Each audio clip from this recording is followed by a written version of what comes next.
You're about to watch Richard Herring's Leicester Square Theatre podcast. It's free. If you feel like paying us back, you could buy some of my DVDs at gofasterstripe.com. And at the moment, they're having an insane sale. Chris Evans, not that one, has literally gone mad. He should be sectioned, but instead it's because he's in Wales, no one's really noticed the difference. So the unbelievable prices they've got. On some of my DVDs, you can buy The Headmaster's Son, that's usually £15. What? It's £6? That's crazy. You can buy Oh Fuck I'm 40, usually £15. Now just £6. It's insane. You can buy Menage a Un, usually £12, now down to £4, as is the 12 Tasks of Hercules Terrace and Collins and Herring, the best of Earth, Wind and Fire. That's only £4. It should be £12. You can also get DVDs from Baba Brinkman, Mr. Bartlett and Mr. Willis. That's the actor Kevin Eldon and Simon Munnery. You can get the film Peacock Season, also £4. Some of Robin Ince's 9 Carols things. Lucy Porter as well. And I think the Talking Cock book is down to £4. It should be £10. What's going on? Someone stop this insane man. Now listen and watch the wonderful Richard Herring's Leicester Square Theatre podcast. Don't go and buy these DVDs. You'll be eating me out of house and home.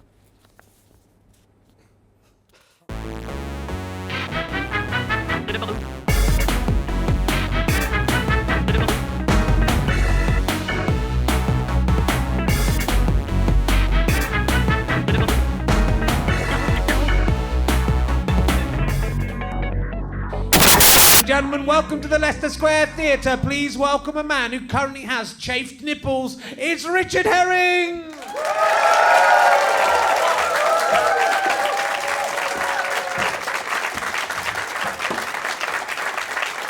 Thank you very much. Yeah, did a little dance there. I'm feeling a bit better than I was the last 2 weeks. I'm still a little bit ill, but welcome to Richard Herring's Leicester Square Theatre podcast, or as some of the cooler people have started calling it just recently, just in the last couple of weeks. They've started calling it Rehearstapa. That's right, it comes from the Leicester Square Theatre. That's why it's called that, if you ever wondered. And there are lots, also, I have got slightly chafed nipples at the moment. You know what that's like? I forgot to put lube on my nipples. You know what that's like, sir, don't you? If you've been there, it's because I'm doing a lot of running. I'm running the Royal Parks Half Marathon the weekend as we're recording this. As you see this or listen to it, it will already have happened. I'm hoping I die because on the run, because you get loads of sponsorship, don't you, if that happens? So that is, if I am dead now from running, then please donate some money to Scope. But everyone's got that's made everyone a bit sad. I thought people would be happy at the idea of me. I'm glad that I am dead, if I am dead. And as long as other people benefit from my demise, that is all, and that I'm on telly and I'm famous. That is all that, it doesn't matter if I'm dead, it doesn't matter. So I went out running, I did like an 11-mile run the other day, really fast. It was Me Too. I run now, I don't know if you listen to my snooker podcast, Me One versus Me Two Snooker. Do you listen to that, madam? No, that's surprised. I thought this lady would be a prime listener of that, but she apparently does not like snooker podcasts. But I've taken Me One and Me Two out of the snooker arena and away from the snooker board, and they now go running against each other. And Me Too was running, and he ran much better. He's going to actually be running the actual half marathon. I've been playing them off against each other. You look at me like I'm insane. But Me Too forgot. You've got to put like Vaseline on your bits when you run a long way. If you run 10 miles, when you're looking at me like there's something perverted. When you go on a long race, there are men and women standing at the side of the race just with hands full of Vaseline, just like that, holding them. You go, this is not the time, mate. I would love for you to have anal sex with me. I'd love to be the letterbox to your postman, but this is not the time. I'm in the middle of a race. So I quite liked getting sensitive nipples. They kind of hurt because my nipples aren't very sensitive generally because I'm a man, and I think some men do have sensitive nipples. I don't know, but ladies obviously have quite sensitive nipples, as I understand it, and it gives me a little. I mean, they're painful, but kind of gives me a little entry into that world. It doesn't seem fair to me that my nipples aren't that sensitive unless a shirt rubs against them for 10 miles. I think that's an unfair thing. But it's nice to have some sensitivity in my nipples, madam. That's what I'm saying. Don't look embarrassed. It's a perfectly natural. We've all got nipples. Why have men got nipples, eh? What's that about? What's going on? What's that about? It's because we're all built to the same template, and so the males need them as well as the females. If you buy If you buy Talking Cock from me on tour, you can find out all about that. It's in there. That's why men have nipples, because of that. Anyway, that's gone well. The nipples material, that will work. Today at the Lib Dem conference, Nick Clegg said "moon on a stick." He's showing that he's showing he's in with the kids. He likes the 1990s TV show Fist of Fun, now available on DVD. What's the moon on a stick? It was a phrase. It wasn't actually a phrase we originated. It was a thing that both mine Stu's grands used to say. That's why we. So it's a phrase that pre-existed. I don't know. But if in the next couple of days Nick Clegg says David Cameron in his suit and tie, or egg wiener curry, like a curried egg. She said she likes eggs. Then you'll know that he's trying to get in with the young voters. He's not even chosen Little Britain or The Fast Show, which would have been, if he was going to go retro, would have been better. What else has been happening? No, I was in Belfast yesterday, which it was I did an enjoyable gig. I'm doing my tour. Lord of the Dance Settee has begun. Do come and see me if you get a chance. And it's nice to go to Belfast. I'm always trying to unite the Protestants and Catholics, get them together in mutual hatred of myself. So I always take the piss out of both sides in the hope that they will be so furious that they will forget their differences. But it's difficult because I was born on July the 12th, which is quite an important day in the Protestant calendar in Northern Ireland and the world. And also when I was a kid, my favourite colour was orange. So that's a bad start for the Catholics, but I don't like bowler hats or drums or people throwing rocks at me over a massive fence. I don't like those things. So, I think on balance, I was. If you were from Northern Ireland, you'd have liked that. They enjoyed that last night in Northern Ireland. And I'm a bit scared about the tour because there are currently 110 comedians on tour in the UK this autumn, which is more than usual. There's usually about 20 or 30, and I can weave through and make a sort of vague living when it's 30 comedians. But when it's 110 comedians, I'm a bit scared that I'm fucked. So and if you look out into the audience tonight, you'll get an idea of why I'm terrified that my career may be over. So buy a badge. Just buy a badge. I don't even get the money. Look, that's pretty much all I was going to talk about before we get on our guest this evening. He is probably best known as the voice of Tud in One Star, which I'm guessing was a show about the best review he ever got.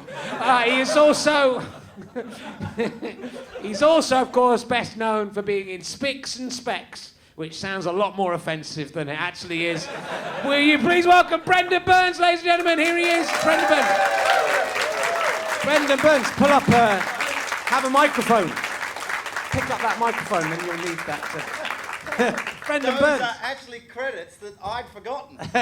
What was One Star? One Star was an animated series. Hold that near your face. You don't know anything about being a comedian. No, I'm very loud though. Okay, you are. I normally have to keep it quite a bit away. What a lovely crowd you have as well. I've done shows here where there's only 100 people in, and they give me fucking nothing. They sit there with folded arms and go, "Let's watch you sweat, Burns, you cunt." No, you're like, "Go on, Rich, we're behind you. Yay! Let's pretend there's heaps of us." See? Look at that. You even let the ride laugh. My lot wouldn't do that. My lot would go, ha ha. What was One Star? What was it? That was an animated series put together by Stu, whose son was working on it. Okay. And what's his name? Greg, that's in Fresh Meat. Greg. Greg. McHugh, yes. Okay. He was the lead in it. Okay. And myself and Phil Nichol were opposing heads of the same alien. Okay. So, and he was like this camp thing, and I was this loud Aussie ochre homophobe that couldn't stand the gay half of me. How did you get that role? That seems a stretch. It's just the fucking accent. You people are too comfortable with it. I'm really sorry, but I've got a burp and a cough waiting. Okay, we can go for it. That I chugged a Monster and smoked an electric cigarette just before I came out. Yeah. And I think there's like a bit of... does anyone smoke electric cigarettes? No? I think they're oil vapour. So I've got like oil vapour and a burp. So somewhere I'm going to burp a smoke. Okay. That sounds more dangerous than cigarettes, though. If you're smoking, you can't replace cigarettes with like, oh, I don't know, I'll smoke some oil instead. It's a big trade-off because I look like a meth addict because it gives you zits, and you have to. The first one, you have to ask for the propyl oil or something like that. Right. The propyl, the one that's like there's VG and there's PG, and these aren't censorship ratings. No. And the PG one is loads of protein oil in it, and it gives you fucking cold sores. Right. And part of you's kind of weighing it up versus smoking, going, cigarettes or herpes? I don't know. How committed am I? They tell you that when they sell them to you, say you want Yeah. them. It's good. You'll stop smoking, but you will look like a... They didn't know, you've got and then the loads plague. of people reported it. Oh, really? It gave me herpes, and we were going, we had no fucking idea. To be honest, we knew we were dealing with smokers. We knew you'd go through a lot. They must put herpes in it for you to get herpes off it, though. That must be one of the ingredients. You don't just get herpes. I think I ordered the extra herpes. Okay. Or just been... You need revelations on this show, don't you? Like, Yeah. you need me to say I've got like, what did Stephen Fry say? Try and kill himself or something? Yeah. Do you need me to say I'm in ISIS? Or I've got AIDS? ISIS. I started ISIS. If you chop my head off, that would be quite a good... What a coup! That would be amazing. That'll up your sponsorship. It will. Fucking cunt's headless. They go, yeah, he deserved it. And the thing, you've got to cut off people's heads who don't deserve it, and then that's to be the nicest. Because it's like the Jeremy Clarkson thing, which has happened recently for people at home. It's like, What do you think? Like if they cut Jeremy Clarkson's head it's off, like the in West the- would be like, I think they would. It's like they go in the UK. Everyone's been very annoyed with him, but going, "Oh, next time you'll probably be taken off TV." Goes to Argentina, they start throwing rocks at him, man, and no one's going, "Oh, how terrible for Jeremy Clarkson." Going, yeah, why didn't we think of doing that? exactly. Why are you such pussies about Jeremy Clarkson? I think Jeremy Clarkson is what every English person is really holding in.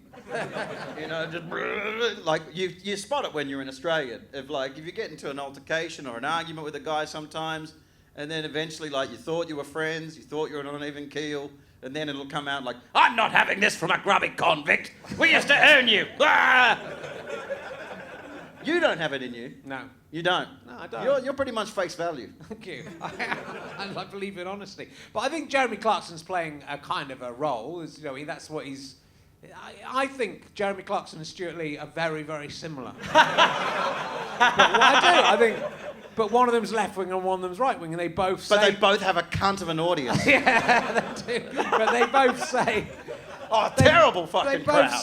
They both say what the thing that they know will wind up the opposing. Don't get me started on Stu's audience. Bunch of fucking satchel-carrying cunts. They're so fucking unfunny, they'll laugh at the simplest of subtext on the off chance he throws them a fish. Fucking kill me. They're the worst. They are the worst people in the and world. My audience are very nice people. They're lovely. When I do gigs with other comedians, like if I'm doing an Edinburgh Fringe or something, the other comedians go, "Your audience are so lovely, and they get proper jokes, and they're nice, and they're giving, and they don't take the piss. They don't laugh at everything, but they laugh at the good stuff." But they are. You notice it from I think Stewart Lee's audience, and I like Stewart Lee, but I don't like half of his audience. I'm talking about really. But they think by liking Stewart Lee, that means they're as clever as Stewart Lee. No, I think they actually think because they've discovered a single subversive comic, that makes them an aficionado, which makes you the polar opposite of it. And then they profess to understand irony. Fucking cunts and retards. Mongs, Richard Herring. Fucking mongs. You can say that if you wish. Yeah. I think that's very Do you know what we insulting to mean? mongs. He got into a bit of trouble over Mongate, didn't you? I didn't really. All I said was you should think about using the words whether you want to use them. You can use any word you like. Okay. And, Spastic niggers on ice. How about that? Is that fine. anyone? But at least you're using that in a thoughtful way. I think It was actually, I was talking to Una. What is Una's surname? Chaplin? Is that she was the head of diversity at Channel 4? No. Oh, Una. Yeah, Una. And she's going to run for mayor? Yeah, the Labour MP. Great lady. Yeah. Really funny. What's it? Una King, is it? Una King, thank you. Great lady. And we were talking backstage, and I think she'd had a rather preconceived notion of the kind of person I was. But I think funny is a language, and it involves a trust and understanding between people, right? And that's why you skirt in and out of things. And I did this joke to her, but I couldn't say it to the crowd because she said, "Well, of course, there's no buzzwords at Channel 4." And I went, really? Then how come you knocked back my spastic niggers on ice idea, right? She pissed herself laughing. But every white person in the room went, she's laughing. Because like Louis C.K. had a tough time when he first came out here. Yeah. And people didn't have the trust. I have a theory that, like, let's go back to this about the Jeremy Clarkson is, I think, what English people are holding in. Is I don't think English people on the whole, you trust yourselves to be a decent human being. I think you're a very repressed nation. I think you're holding a lot in. And then, of course, when we look at the local elections, turns out you're fucking right. Wow, you really are holding a whole bunch in. I live in the East Midlands borough, and there were 6 right-wing parties on my ballot. And one of them, this wasn't even a name, I refused to name them, right? And this wasn't a leaflet that was handed to me, right? This was actually on a ballot box with a box next to it for you to tick. And it said, I am English, not European, and not British, which is a weird commitment, right? And the not was in capital letters. And I was like, when your ballot box starts to look like the rantings of a Twitter troll, it's probably time to step up. Because I guess I fuck with English Liberals quite a bit, even though I agree with everything that they have to say. But there's just something that, I certainly when it comes to voting, you have to understand the difference between a disappointing friend and a deadly mortal enemy. Yeah. And where was I going with that? I started talking. Oh, yes, so when Louis C.K. came out, and like now everyone loves him because they've seen him in front of an audience that gets him and trusts and understands him and realised that he's a decent guy that's skirting with conventions of taste. Yeah. But when he first came out here, when people are in the room, they don't really have that immediate... There's not that immediate trust and understanding between audience and performer here, I think. You have to work on it. It's true, yeah, but all those things you're saying and all those words you're saying, if they're used, all my point is about any of that language, any of the racial or the ableist or any sexist language, they're powerful words, and so to use them flippantly... Thanks to you! Yeah, thank you. They were powerful. But to use them flippantly without thinking, which is what was happening at the time with that particular incident, is pathetic, right? So you can use them in a comedic way, in an exciting way, because they are... important words. It devalues language to not understand that. So I think all good comedians know how powerful language is, and that you never ban anyone from using a word. I would just say, think about with the disabled ones, with mong and spastic. You sort of think, well, why are you picking on why are you picking on the weakest members of society? Well, why do that? At least have the bravery to do hello niggers. If you're going to do that, which would be a really challenging thing because you're really not allowed to say that, but you're allowed to say what you like about it. That's through a difference. I really, it's so fucking lame and condescending to say it, but I really crave black approval. I really want a black audience because I do black gigs in America, and I had no idea Australians are huge in the black community. Did you know that? Crocodile Dundee was massive in the black community. So, and because growing up, the reason that I think I like to talk about race is because I grew up on black American comics, right? And so, I know it sounds lame and condescending, but please understand, the first comic I ever saw was Flip Wilson, a black American comic, and that's when I decided that at the age of 9, this is what I want to do with my life. Then I was a massive Richard Pryor fan, and then I was a massive Eddie Murphy fan. And it took me years to realise that I've tried to emulate black American comedy, which is why I've been punched a lot. But you know how white rappers feel that they won't be proper rappers until they're accepted by a black community? I feel that way. Mm-hmm. And then when I go to the States, we're fucking massive. Massive, to the extent where I can go to parts of LA that I can go south of the 10. Right? And people will tell you, you go south of the 10, they're fucking petrified. And it's a myth. It's a myth. You can, our friend, Paul Provenza, he's like, What are you doing going to Popeye's Chicken? Popeye's Chicken is it's Louisiana chicken. It's the most bulletproof fucking building you've ever seen in your life. Seriously, you go to a Swiss bank, it's less bulletproof. And it's supposedly a rough, dangerous area.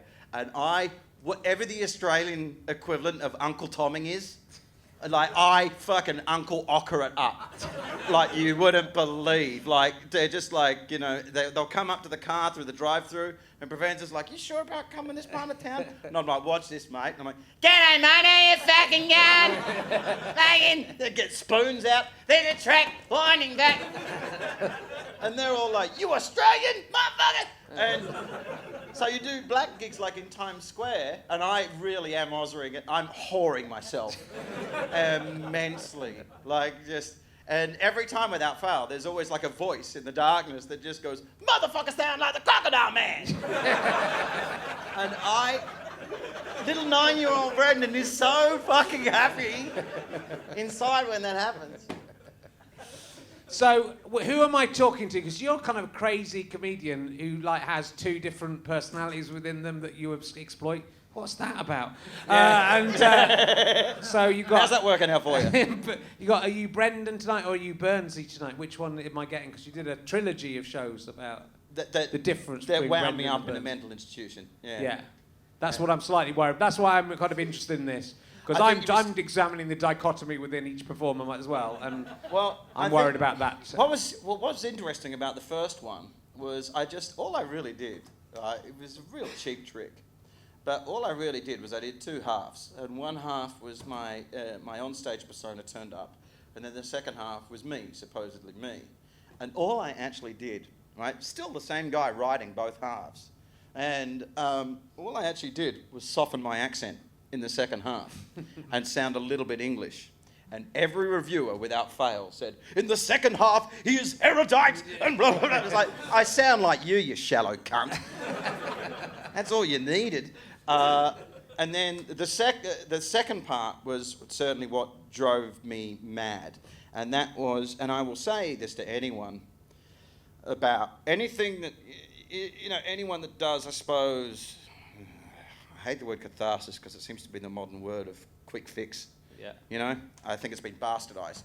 But anytime I think you do expository or not necessarily navel gazing, but any stuff that's kind of trying to look into your inner psyche, anything that happens in your life that's damaging, right? When you're really making a living out of that, there is a small part of you that no matter how horrible things get, there is a small part of you going, yeah, but this is a good 20 minutes. If I try and commit suicide, right, and I survive, that's an Edinburgh hour, isn't it? I can get shitloads out of that. And what I was doing at the time was I was trying to write these perfect shows that would come up with this final magic button. So I would begin the show with, it was about my breakup. And I would talk about all these things that really hurt, that were really painful, and it's killing, absolutely killing. And then at the end, I do this final analysis, in this let go moment, in this, pitch perfect, narrative, end to the narrative. And a lot of people walked away from it and still to this day come up to me and say, I ended up getting help off the back of that. That show helped me a lot and everything. But then I'd get up the same night and still start doing the same shit all over again and doing the same stuff. Yeah. That was painful. So you're tearing the roof off the place, but inside you are trying really hard not to top yourself. Yeah. And that's how I ended up in the nut house. And in the end, I saw Satan twice. Did you? Yeah. As a result of the self-examination, or was this because of the stuff were you going crazy? Mushrooms and cocaine, yeah. Not a good mix. No. Not a good mix at all. Glenn Wall's got the great joke about it, isn't it? The last thing you want with hallucinations is confidence. Did Satan say anything to you when you saw him? It might have been the actual one. Well, it was in the show, and it was obviously a voice in my head, but I saw it twice. Once was the girl I was then dating, and you're going, how do you know it's Satan? And you're going, we've made Satan up.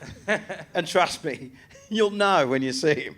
It's very clear. And it was a voice in my head, and her face just all of a sudden just turned into flames, and like blue flames for the mouth and eyes. And then there was this voice in my head that said, I will use and betray you like no one ever has. And you can't stop any of this because you care that much. And then the hallucination stopped, and everyone in the party was looking at me going, what's wrong, Brendon? And I was like, And then the second time was looking in the mirror. Oh no. So it's an evil that, it's a personification of evil that we've manifested. But it's I don't I don't recommend it. I mean, you'll get a good 20 minutes. But we were talking about the crazy side. So we bring it back to the Englishness, and working in the English circuit, we are under scrutiny a great deal. We're under there's a critical process here that, and I can't blame critics because I'm a comedian and I watch a comedian. There will be 15 minutes where my mind wanders. I can't focus on what someone's saying for an hour. Mm-hmm. So that is a skill. But one of the worst things that can happen to a comedian is, this is quoting I think George Carlin, and that is one of the worst things that can happen to a comedian is worrying whether people think you're clever or people think you're a decent person. Because, and it takes 2 decades of doing this, doesn't it, to let go of outcome, to let go of perception. Because really, jokes are all about ambiguousness. Yeah. Broken down to their most base form, it is taking something from one context, putting it in another context. And in the UK, everyone darts around and throws irony around incorrectly, professing all the while to have a monopoly on irony. I don't know if there's any irony in that. But you'll often have people kind of scrutinising you and presuming to comprehend your work better than you do. Yeah. And then after a while, you let that get to you and you start to then explain what you're doing because you're so worried about being misunderstood. And then I had a bit of a boon only recently. I've become friends with this Canadian comedian, John Hastings. He only knows me sober and sane, right? And he keeps hearing these stories, and he's like, I just can't see it. I just can't see it. And then it was the beginning of my friendship with a co-friend of ours, Paul Provenza. This used to be, we were talking about this before as well, right? Yeah. So this used to be my answer machine message. This is back at the height of my insanity. My answer machine message didn't used to be an answer machine message. It was just me being really fucking outraged and angry about this pizza shop in Muswell Hill whose menu didn't have enough toppings on them. And the thing that really got my gall was they had a pizza. Like, I can still go there now, right? They had a pizza called a chicken extravaganza. Now, sir, extravaganza. To you, that conjures up lots of chicken. And what else? Maybe just an anything goes, doesn't it? You know what's on a chicken extravaganza at the fucking pizza shop house in Muswell fucking Hill? Onions. I know. Thank you. See? Validation. Fuck those cunts, right? And I then said, don't bother leaving me a message. Here's their fucking number, 0181, and I listed the number and said, go and tell these cunts what fucking extravaganza means. And Paul Provenza said he listened to this message, he taped it. It's about 5 minutes, apparently. And he's just in stitches, and he's like, I want to hang out with that guy. Now, in hindsight, I will never be that funny again. You know what I mean? Because there is a trade-off, I think. I just started doing my own podcast, and I realised at the end of it, like when doing a podcast, it's probably best to let the crazy moron speak. And I think the only way that I will get by in this business is if I let the crazy moron speak, like in a podcast or in the right environment, just don't let him make any decisions. But isn't that, I mean, I feel that a little bit with comedy. I mean, I play around, I think I'm actually fairly sane, but who knows? Well, I play around with that, craziness, because that's part of what it is. But I felt like doing comedy is a way of just getting the genie in the bottle. I was just annoying when I was a kid because I was trying to be funny all the time, right? And being on stage allowed me to do whatever thing I wanted to be, as silly as I liked on stage, and then I could come on stage and be and not be that prick, Yeah. So I think if you can actually bottle it and get get it into a performance. Exactly. And you know the limits of it. I think you can play. I don't want to really necessarily, go on, go crazy in the podcast. Oh, and now it's spilled out into and the devil's back, and I'm talking to the devil. People do worry about me sometimes. Yeah, well, but it was just touching. But you are playing with something. I think in my stupid stuff, when I'm doing the Me 1 versus Me 2 podcast at its best, I don't really remember anything about it afterwards. That's right. Because I've inhabited both of the characters properly. And I don't really know what's happened. I'm certainly not going to fucking listen back to find out. Well, the only time it ever gets worrying when you divide the on-stage and off-stage personas. Yeah. Like even when Stu says Stewart Lee, the character, I almost want to say to him, how's that working out for you? How's that little fake get-out clause? Because really we're speaking from the gut, and there's probably more reality, more authenticity. I heard something great on Doug Stanhope's podcast, or I think he was doing Doug Benson's podcast only recently, and he said, funny thing is, like, the first night I ever got up and did stand-up, right, I was like this too as well. I thought I was going to be a fucking genius. I really did. At 19 years of age, I'd done concerts at school and killed, and I was, like, not liked at school. Right, so that's already a tough crowd that's like, ugh, what's Burns think he's doing? And then to get laughs in that environment. And then, like, I would be, like, at every family gathering, they would have me do a bit or a speech or something, and that would kill. So I thought, this is going to be a doddle. And so 5 minutes before I went on, and the first words out of my mouth on stage were probably the most authentic I'll ever be. Right? And this is what Stanhope said. It was the most authentic I'll ever be. It failed miserably. And then I learned how to, like, develop a mask. And then the next, 20 or so years are devoted to trying to eventually... first 5 years, you're just learning how to kill. That's all you want to do. And then after, killing becomes easy... That means do well at comedy. That's not the first... The first 5 years, you're murderers... This is why I struggle with letting go of ambiguity. The next 15 years, you're just getting over it, trying to forget about the victims.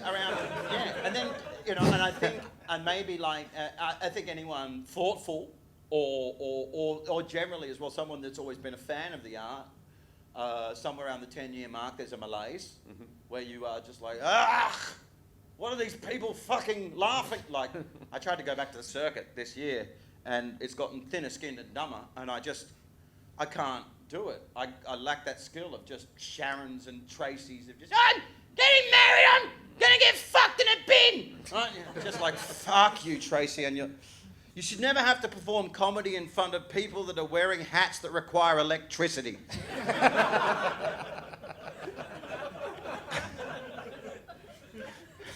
And you should never have to perform comedy in front of people that don't understand that joke.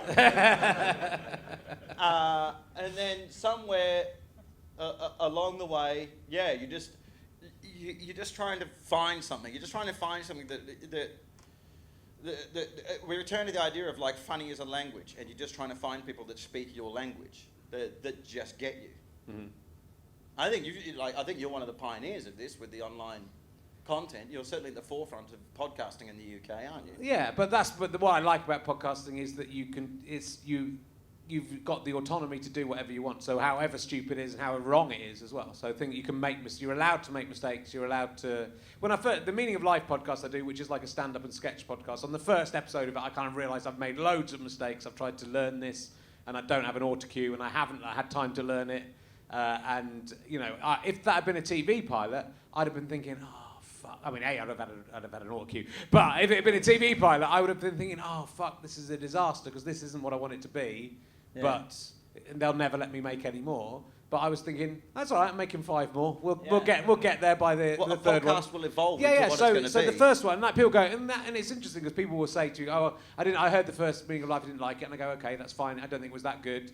but you're not tuned into it yet. But when I did As It Occurs to Me, the first couple of episodes, I was nervous, I was getting it wrong, and people were going, "Oh, this is terrible." But then, so you're allowed to carry on, and a lot of comedy, I think, is just being allowed to carry on with it, and TV really doesn't let you do that very much. Interestingly, in America, they seem to be doing that more with sitcoms and things. They'll give it, like Parks and Recreation is one of my favourite sitcoms. The first series of it is not terrible, but it's not good. It's not good. No, and it hasn't found itself, and it That's- hasn't worked out what it it's hasn't worked out what it was. weird- But they let it carry on, and They then have it such carries a on. massive marketplace there. But- They're light years ahead in terms of online content. Yeah. There are a lot of guys that really just write their own.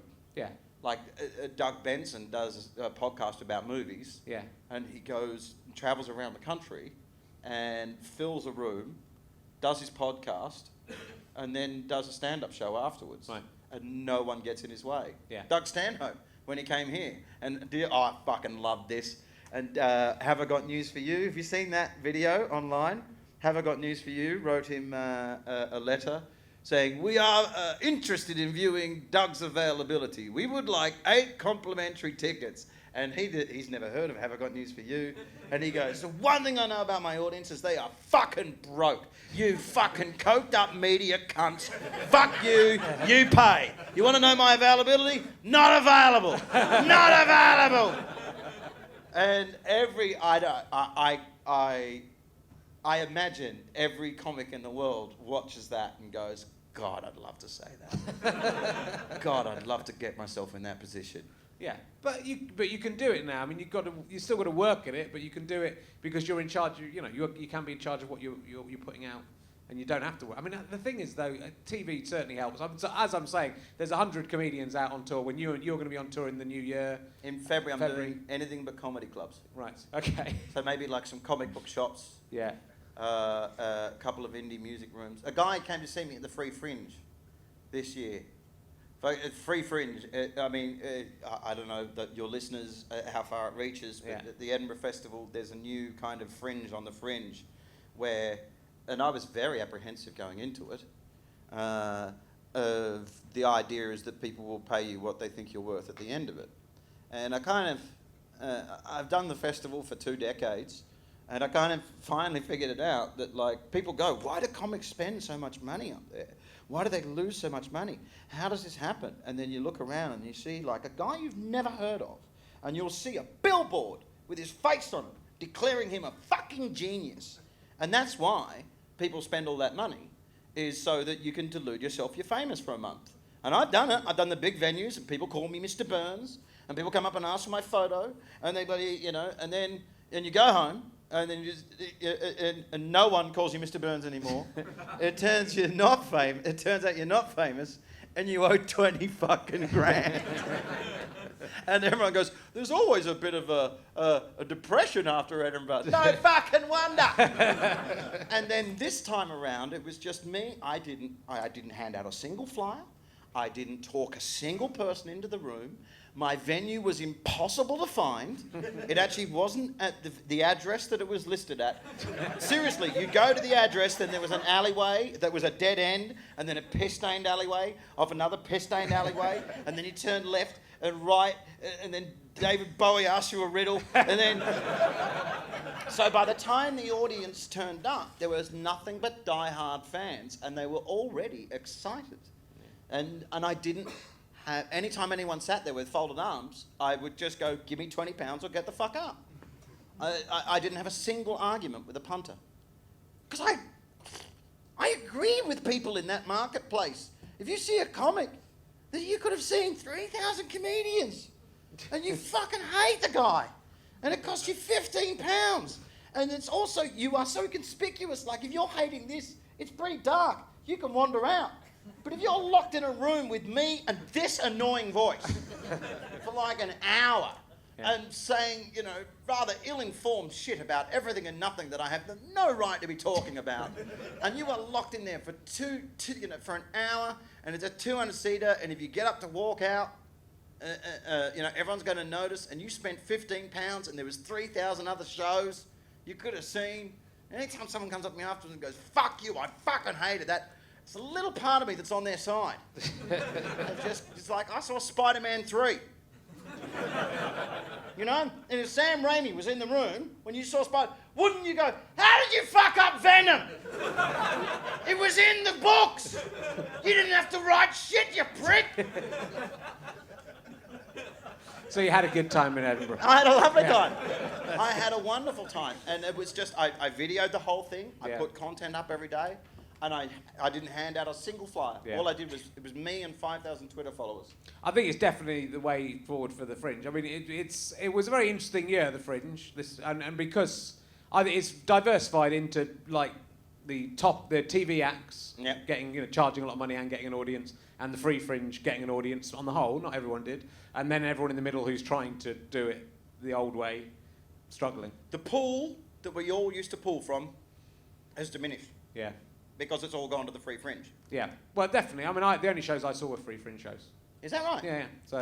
And the irony is they're the only ones you pay to get. Yeah. Well, I paid. The only ones you pay because everything else you've got to pass to. Yeah. And there's something beautiful in saying to, a room full of people at the end of it, and I looked forward to going to work every day. I actually looked forward to going to work every day, and every day was just. It was just people that spoke my language, and it was just. It sounds vain to go like, I was killing, but I say that from the perspective of I don't always kill, see, I'm not for everyone. It's a 50 when I go on the road or I'm speaking to people that aren't there to see me. It's a 50-50 shot at best. I'm not for everyone, and so to kill every night and then say to that audience, you know what? If you are in pain from laughing, pay me what that's worth. Pay me what that's worth to you, because I'll be honest, finding people that speak my language is absolutely priceless to me. You are completely invaluable. And, and sometimes someone would walk by and go, I fucking hated it. I'm not giving you shit. And I'm like, cool, deal. Don't come back. Don't want to see you again. And I have freakish facial recognition, so don't fucking try. I actually do. Do you? Would you recognise anyone who didn't like your show? But even if they were wearing a false moustache like that? No, as long as people are where I left them. Like he's been before. You have, haven't you? I've seen you before. Yeah. He's been. See. Yeah, he always sits in the front row. Yeah. He's a front row guy. So it's true. Front row people I recognise. To the extent the joke is I'm so painfully unfamous I recognise the audience. Yeah, I'm so painfully unfamous I know the names of Andy McCage. Really? I can't name most of them. I know their jobs. There's a butler there. The recognition comes down to as long as they are where I left them geographically. Yeah. But I actually recognise a guy who keeps getting dragged along by his friends in an attempt to convert him, who fucking hates me.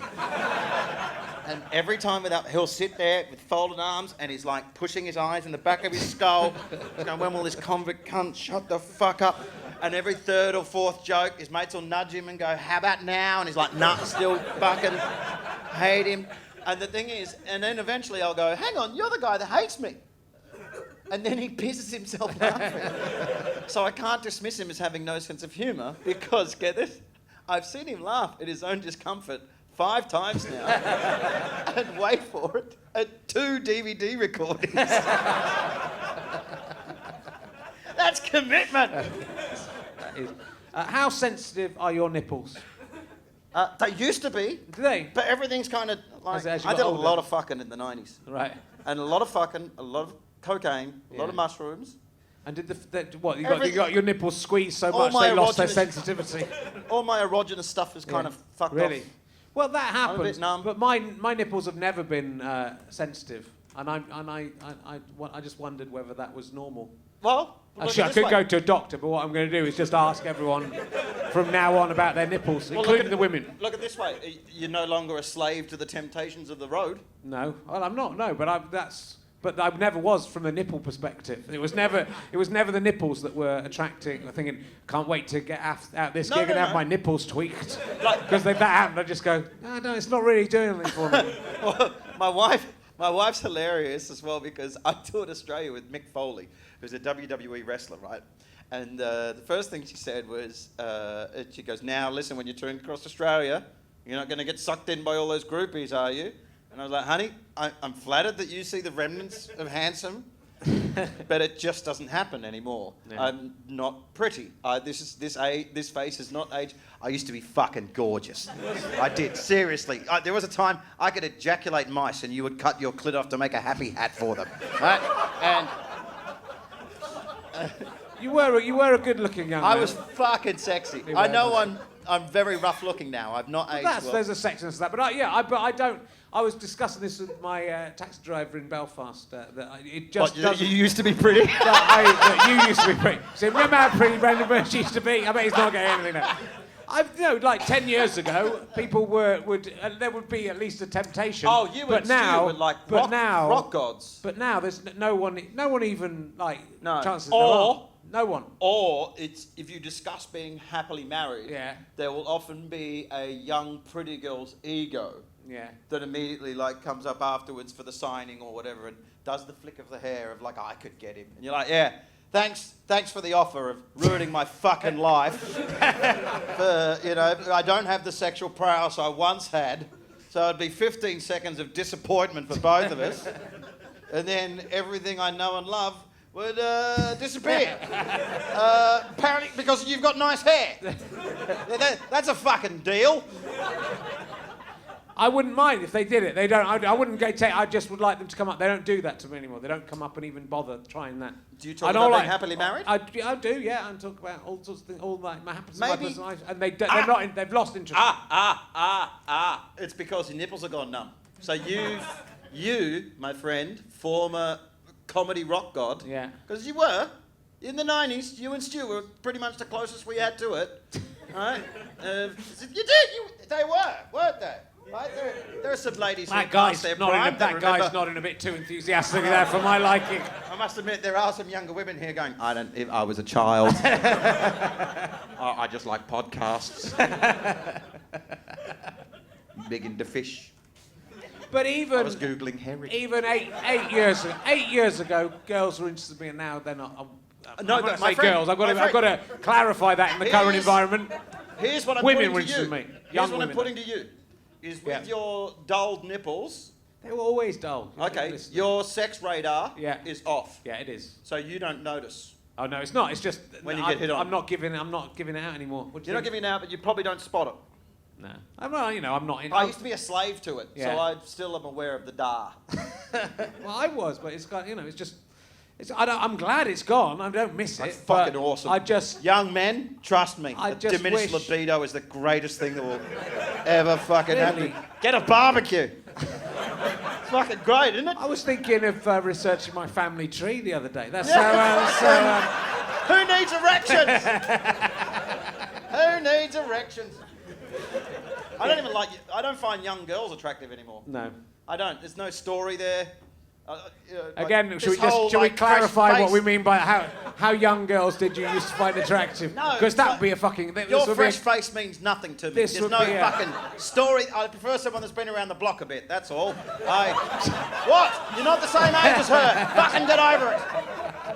I can't even masturbate to teen porn. I can't. You know, barely legal teeth. Nothing turns me off faster than a guy my age standing over like a 19-year-old girl. He's got his dick in her mouth. She's still got hope in her eyes. Right? I have to type in MILF.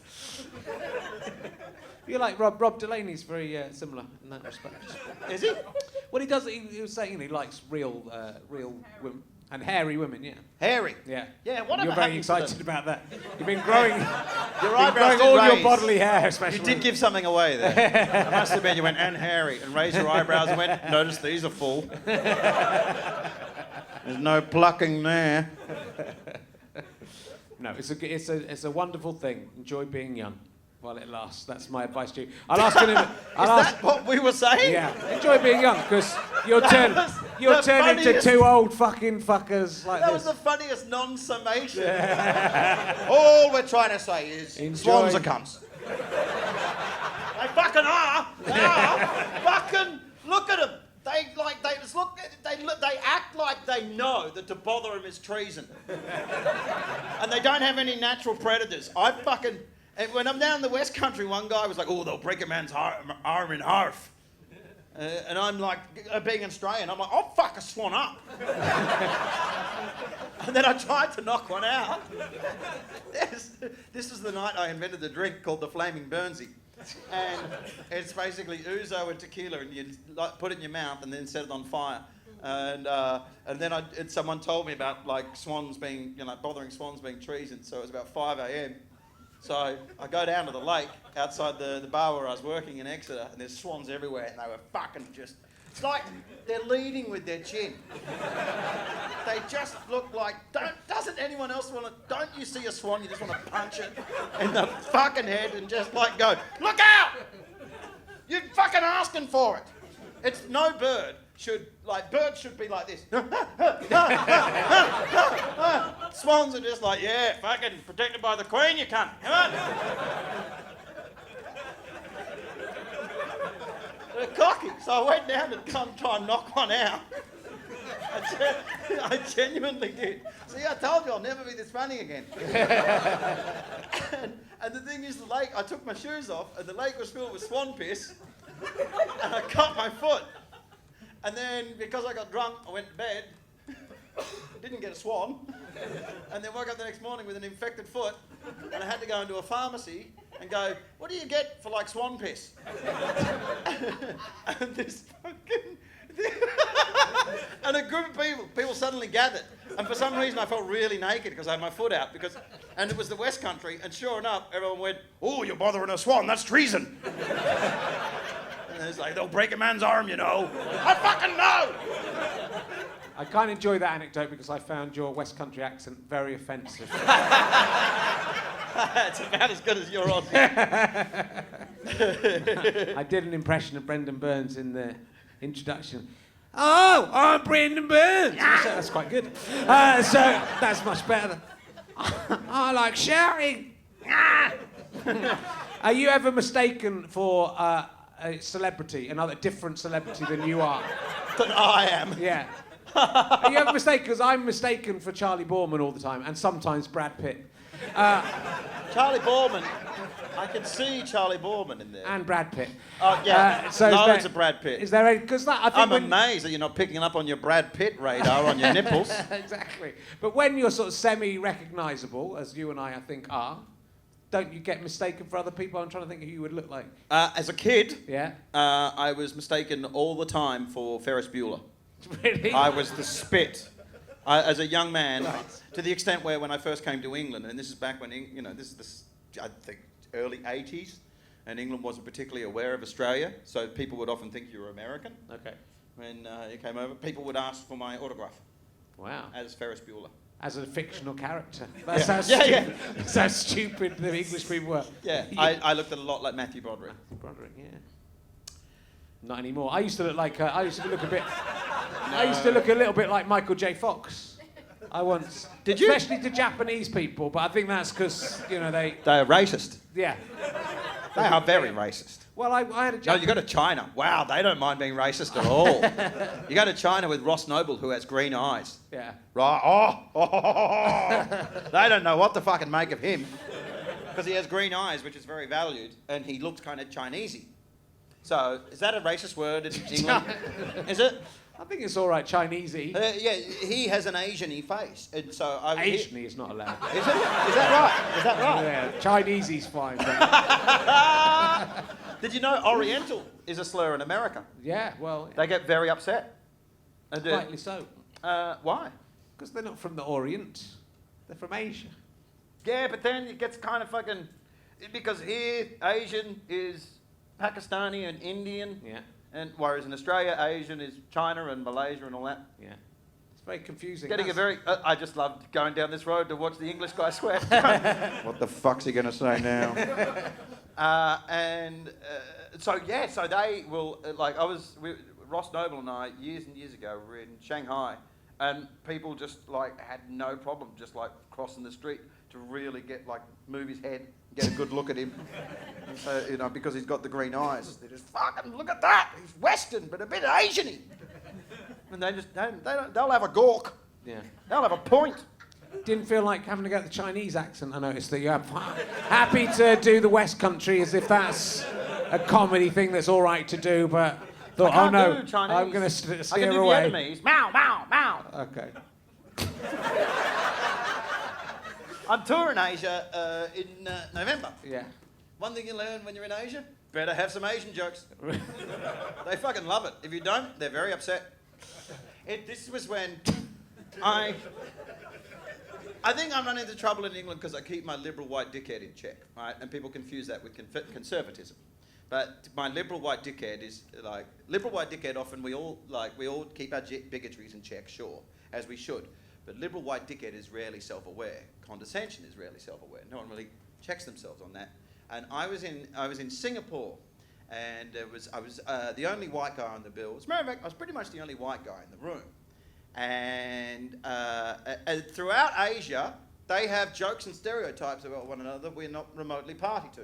Of course we're not, but they're very similar to the ones you have in Europe, like they do from state to state in America, right? And it's just, so everyone's having a blast. And it's like the Japanese are shitting on the Cantonese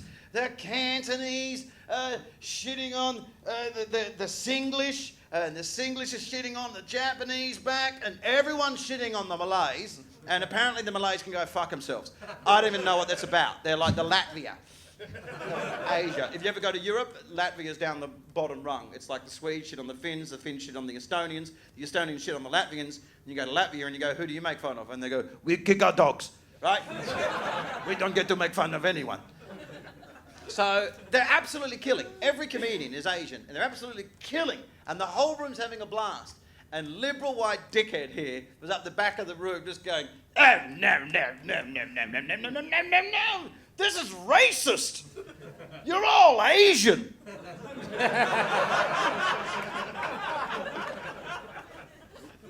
And that's when I went, oh, yeah. I think I might have caught myself in something there. So then I got up and told him that's what I was thinking. Yeah. And I got beat up. You're all Asian-y. That's what you said. That's what you're going to trump. Look, so I got to do the voice, just don't pull the face. Oh, shut the fuck up. You're not remotely upset. So I've got some new emergency questions. Have you? Yeah, this one won't work for you. This last. If you had to choose between these two, would you rather date a man who was a 6-foot penis with a face? He could wear like a suit to look like a man, so he puts false shoulders on, but he's basically just a 6-foot penis. So what do I have to do with him? Put him in? Date, so you have to date him. Well, date him. Go out for a date. I thought you said sex. Well, that might be part of the date if you get on well. Or... It's just a date. Yeah. Well, it's not really much of a dilemma. Well, you haven't heard the other half yet. Or would you... Right, You're not throwing down with that. Would you rather have sex after having a date with... with a man who's a 6-foot tall penis who's got pretend shoulders and a suit. I'm just saying, as a conundrum, it's not particularly challenging. Well, you haven't heard the second half yet. I'm going out for dinner. You haven't, and then you've got to have sex with... Who doesn't love to eat? You've got to have sex with the penis man. There's fucking loads to talk about. Or... Mate, what's with your cock for a body? As a matter of fact, I picked the first one. Wait. I think that's a night out. Wait till you hear the second one. That's a very, very interesting man. Or... He's all cock. Or this one, a man who instead of a penis has a tiny man there instead.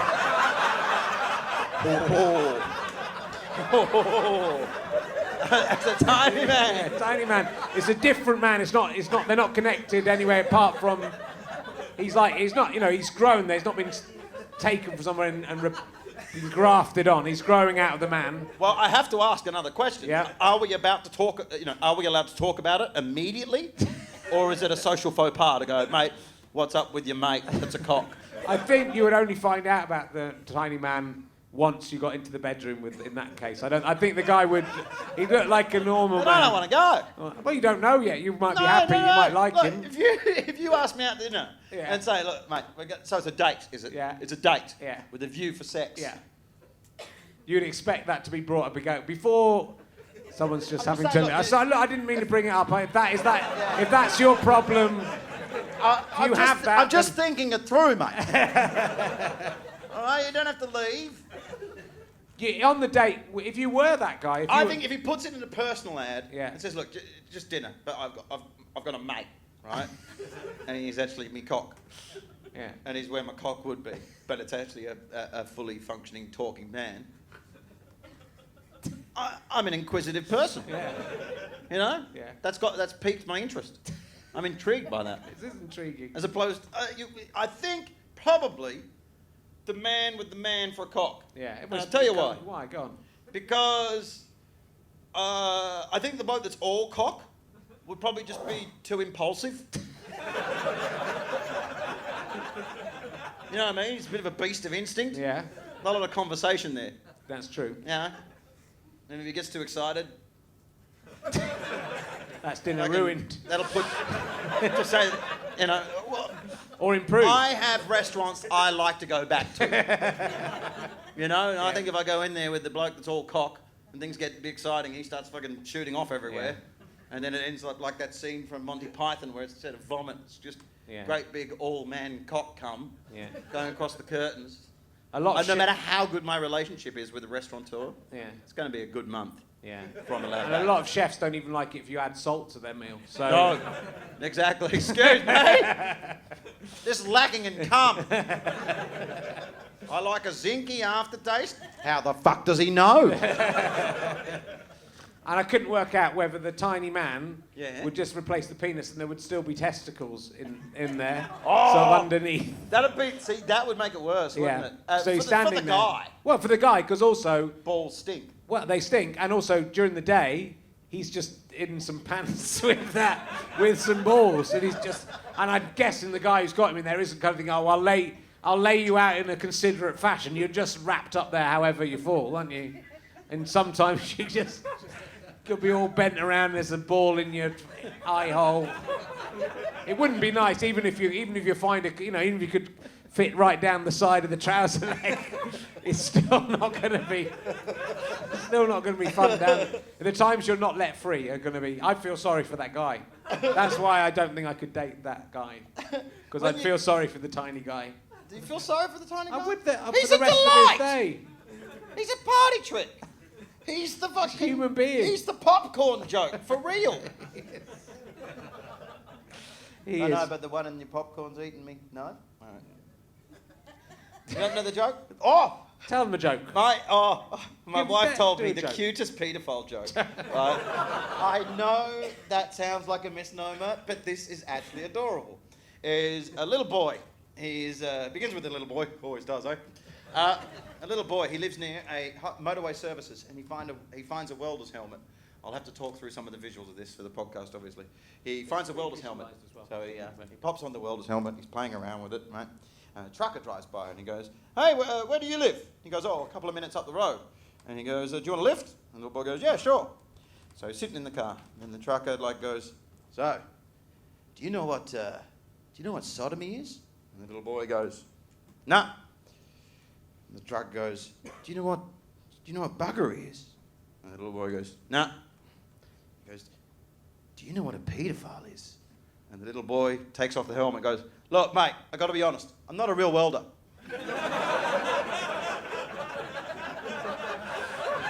Isn't that the most adorable paedophile joke? Well, out of all the paedophile jokes, out of all of the paedophile That is the jokes, most adorable paedophile joke. it is. It's really cute. And then the truck driver rapes the boy. No, the truck driver then is seeing as he's been dressed in such an adult fashion. Yeah. Obviously that turns him off. Okay. And just drops the kid home and he lives happily ever after. Or No rape in that.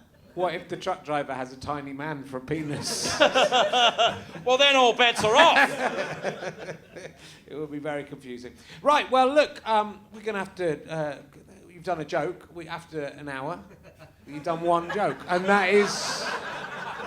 That's how I roll, ladies and gentlemen. If you go and see you on tour in Curry House or where...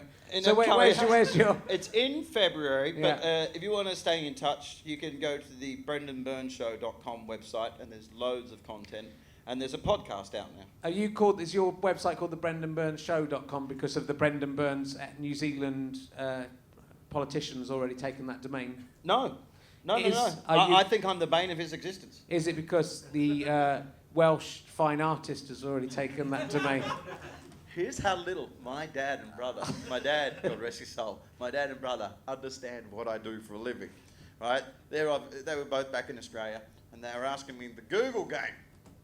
And they said, who do you, when you Google me, my dad said, you get this professor in Minnesota. And my brother goes, yeah, you Google me and you get this moose hunter in Canada. And they said, who do you get if you Google you, Brendon? I went, fucking me. And they went, fuck off. I went, not like that, I'm the number one Brendon. With an O. With an O, yeah. There's not a lot of competition. What number are you ever confused with the IRA bomber who blew himself up with his own bomb? He's AN, isn't he? He is, yeah. But that is still confusing if someone says... that is so telling.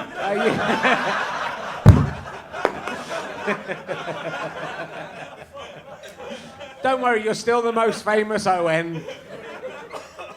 That is so telling. Oh, God. Hey, take that, Stephen Fry. I'm in ISIS. Nearly topped myself once. And I started AIDS. I'm the main Richard Herring. There are some other Richard Herrings, but I'm the main one. You're the main one? Well, Yeah. yeah, I mean, you're right up there. Yeah.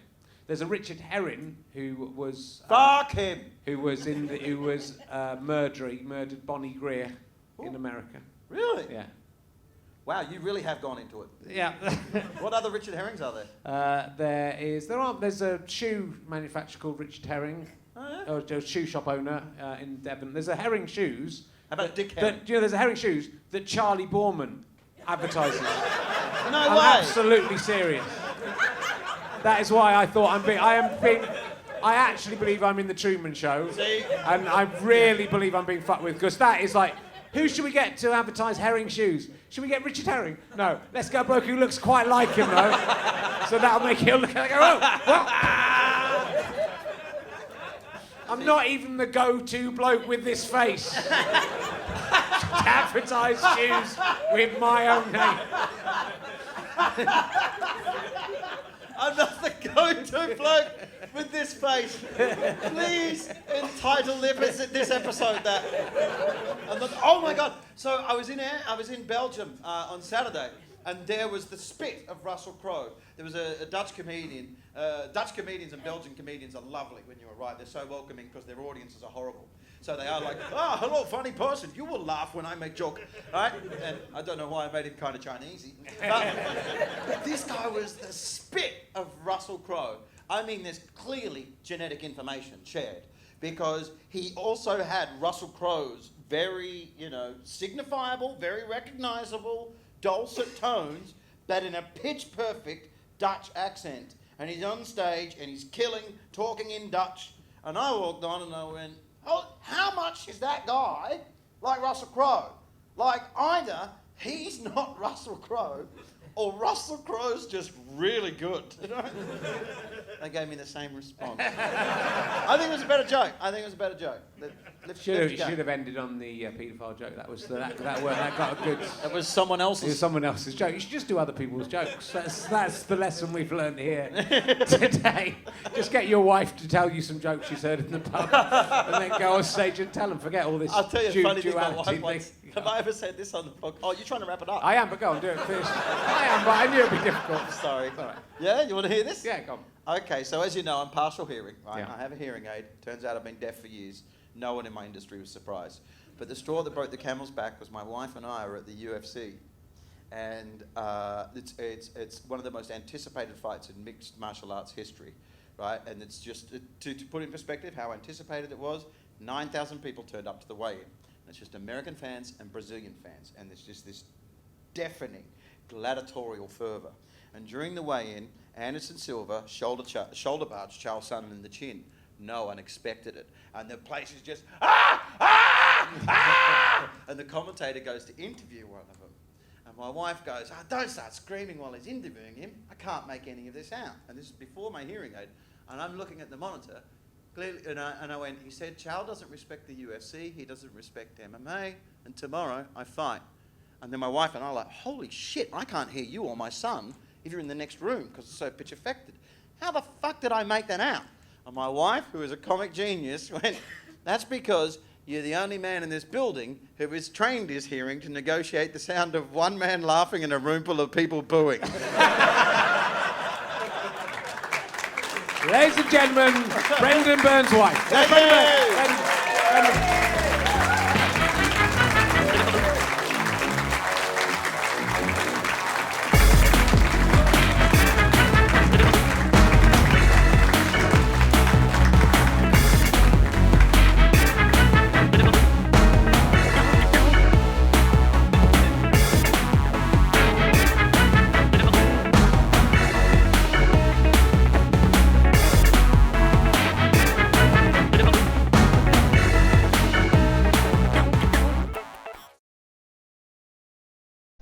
Brendon.